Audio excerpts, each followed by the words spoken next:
and the contributions he made while here. We at Wolfpack have lost a friend that we held very dear. In life, there are some that we were fortunate just to know. Although unfair, it seems our time here is too short before we must go. Jack, for all those who knew you, you will always be missed by us all, but none can choose the time of their passing or their final curtain call. So we reluctantly bid you goodbye. You'll always be Jack Harmon to some, but forever Mr. 34 to me. And on some future lonely road, when I look up into the night sky, I will remember that Jack Harmon, like all of us here, was a car guy. All right. How's everybody doing out there tonight? Good. Hello? Yeah. Can you hear me? Yeah. Okay. I'm gonna, I don't read off any paper, so this just comes from inside. But in 2008, we decided to have a barbecue. Speech! Out in Clements, me and John, my buddy John here. And we spent a lot of time planning, and he just landscaped 2.5 acres of front lawn. I don't know if any of you people came to it. It was called John and Craig's Hot Rod Barbecue. Did anybody come from that here? I did. I heard a yep out there. Tim was there. I was there. You went. I went. Tiger went. It was a great show. Steve went. And we had a live band, and we had music during dinner and tri-tip, and it was really good. And Jack Harmon came out. And so, you know, it got kind of cold. Everybody went home. And a couple months later, I'd go to a car show. And I'd see Jack Harmon. And he'd say, hey, where's your buddy John at? He goes, when are you guys going to do that barbecue again? That was the best barbecue I ever been to. You know how many times he told me that? How many? He told me that every time I saw him. So anyway, rest in peace, Jack. I remember him very well from that. And then there was another incident last summer when it was during the not Lodi Avenue, the School Street car show. Did any of you go to that? It's in Lodi. In School Street, the American Steel car show. Did anybody go? Well, I went, and I seen Jack there. He was walking. Were you out there too? And I was telling him that I bought a '67 Chevy 4x pickup. And he goes, oh man, I got my pickup that I bought brand new from Sanborn Chevrolet. You want to see it? Yeah, well, where's it at, Jack? Oh, it's way over here. So we start walking and walking. We finally get over there to it. And he told me everything he did to it. New motor, and he bought it brand new. And he was a good guy. And he always loved coming to the Wolfpack car shows. He loved it. He told us, you know what, you guys are going to do good with your car shows. Just keep doing what you're doing. And that's what I remember him by. Anyway, thanks. And to iterate that, you know, the last car show Jack came to, we gave him a call to come out to our car show that we had at Applebee's about a month and a half ago. And he came out, but he didn't bring his 34 with you. Instead, he brought his wife. And he come walking up, and I almost didn't recognize him. And he said, Tim, how are you? Fine, how are you? He said, not so good. And then he let us know that, you know, he was having problems, that he had cancer, and he didn't know what was going to happen next. But if he could, and he wasn't too sick, he would be at the next show. Well, Jack didn't make it, but here Friday nights, the 1st and the 3rd of every month on Friday, he was one of the first ones here always. And for all of us, we remember him as Mr. 34. There's a few guys that ended up buying 1934 Fords because Jack owned one. But I think Jack had one of the nicest 34s there was. But anyway, we're going to all miss Jack. I'm sure all of you will too. And every time a 34 rolls in here, we'll be thinking about Jack. Does anybody else have anything to say they'd like to say about Jack? You can come up and tell us about it. All right, well, let's get on with the festivities here. Okay, well, you know Jack, he was kind of a crazy guy himself, and he would want everybody to have fun. So I refound, and I had to slightly modify and rewrite his favorite poem when he used to come here, week in, week out. And when I had it, he said, "Tiger, could you say that to me? Because it's dedicated to somebody that me and Jack both knew, and a lot of other people do. But I have to start this one out with a disclaimer. The following poem is neither meant to promote or demean, and is only for entertainment purposes only." Well, every morning about 9:45, Big Bob arrived and kind of tiptoed in. He wore bell-bottom pants and a polka-dotted tie, and whenever he spoke, it was just to say, "Hi." Big Bob always helped drying customers' hair, kept his own legs baby smooth with nair. He was a gift of gab with all the other girls, and was very particular how he wore his curls. Bob was a talk of the salon and always willing to do manicures, pedicures, waxes, facials, and your hairdo. Well, liked by all the other ladies, owned the salon for about a year, but although no one could put their finger on it, there was something about Bobby that was quite unclear. But then there was that fateful day of the horrible fire. Something went wrong with the number 5 dryer. The flames rose higher and the fire got worse. And someone heard Big Bobby cry, "Mercy, I forgot my purse." Bob was last seen running into the flaming building, but everyone still knows that while he was here, he was the only man whom ever smelt like a rose. I guess you could say this has been sort of a fairy tale.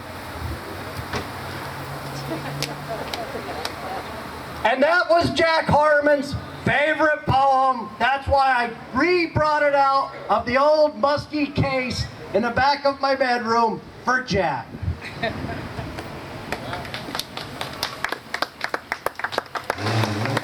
Hey Steve, will you watch this for a minute? It's rolling. Just kind of stand there so no one trips. So, if anybody would please start their engine, maybe just let it idle, maybe give Jack a rev. If you got a motor you ain't broke in yet, maybe just hit your horn. And when the dedication to Jack is over, I still have one last crazy thing to do.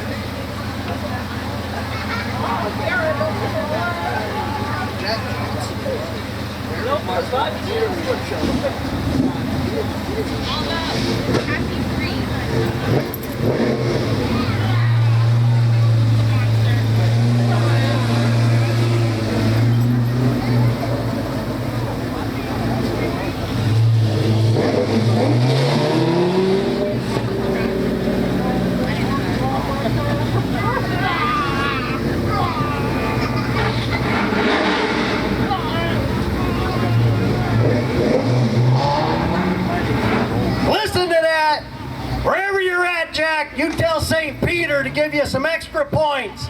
You still got friends down here that remember you.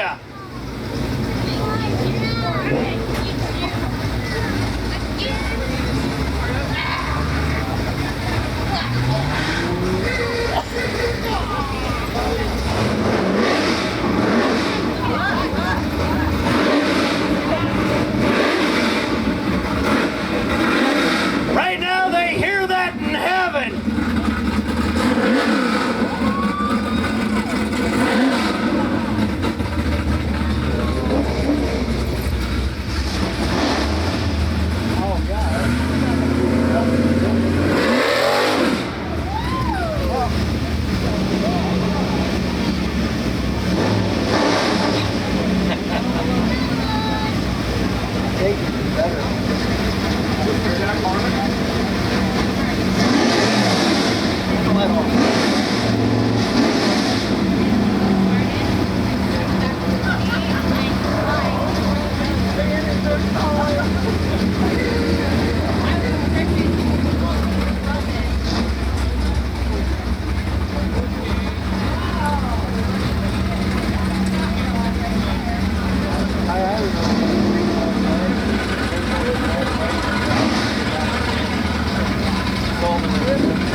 Oh yeah. We got old Mr. Luther finally loosening up his pipe.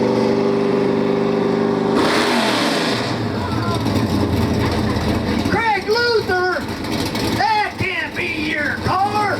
That's your mama's. That's your mama's car, ain't it, boy?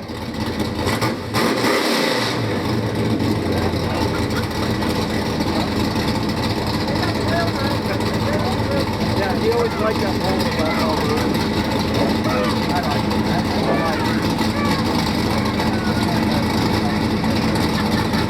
Oh yeah, that's right. They only guys with old original trucks that look mint. and it dies.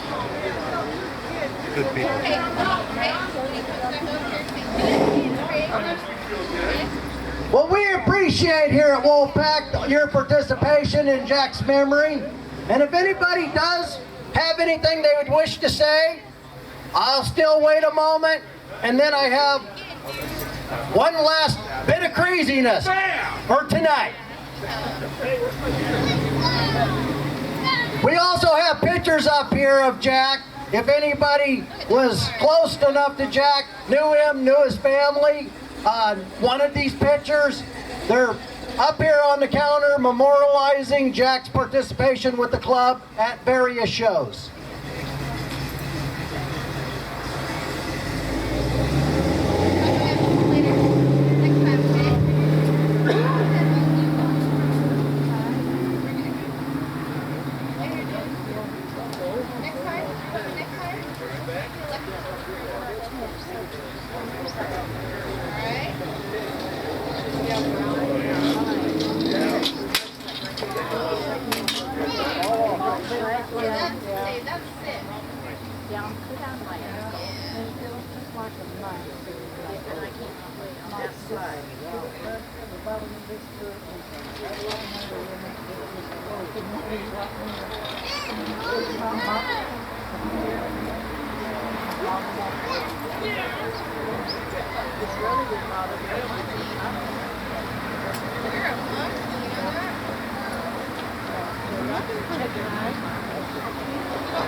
I know how to get kids.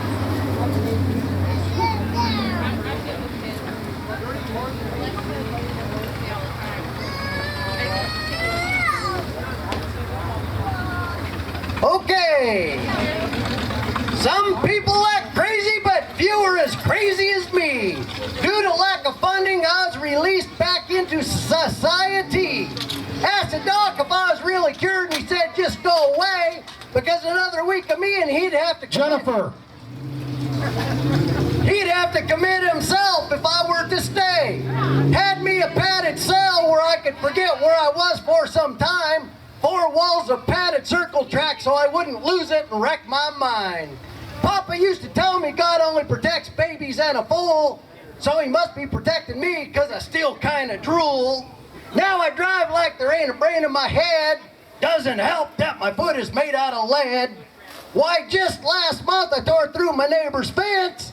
He moved out the next day and I haven't seen him since. Sliding sideways under a semi-trailer and coming out the other side.